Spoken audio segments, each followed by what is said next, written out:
suura gootota Oromoo ilaaluun barattuu reegaman tilmaama.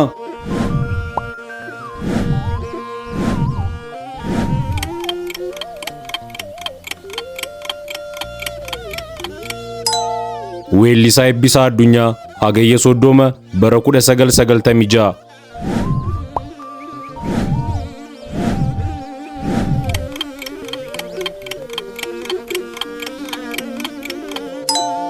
Qabsaa Jaagamaa Badhaanee Onkololeessa 30 bara 1998.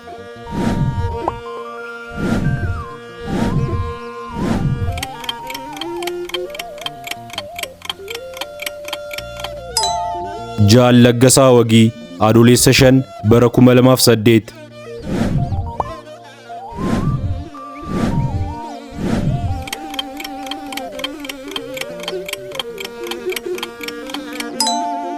Weellisaa Usmaayyoo Musaa Sadaasa 16 bara 2006.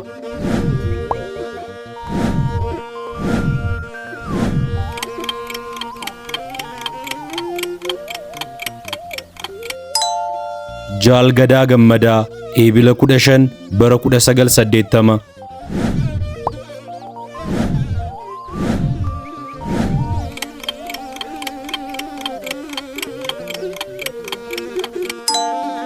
Dr. Hayilee Fidaa bara 1979.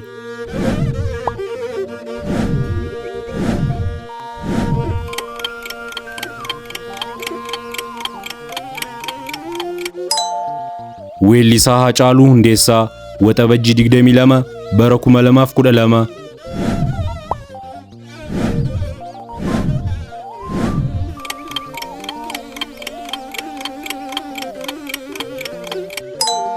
Koloneel Maammoo Mazammar Gurraandhala 28 bara 1969.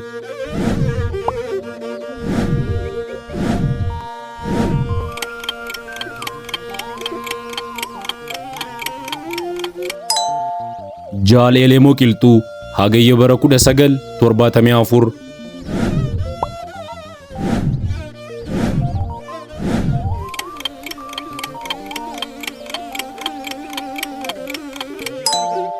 Jeneraal Taaddasaa Birruu Bitootessa 19 bara 1975. Suura 10 keessaa meeqa akka argattan komentii irratti barreessuun viidiyoo dabalataaf subscribe gochuun dagatina.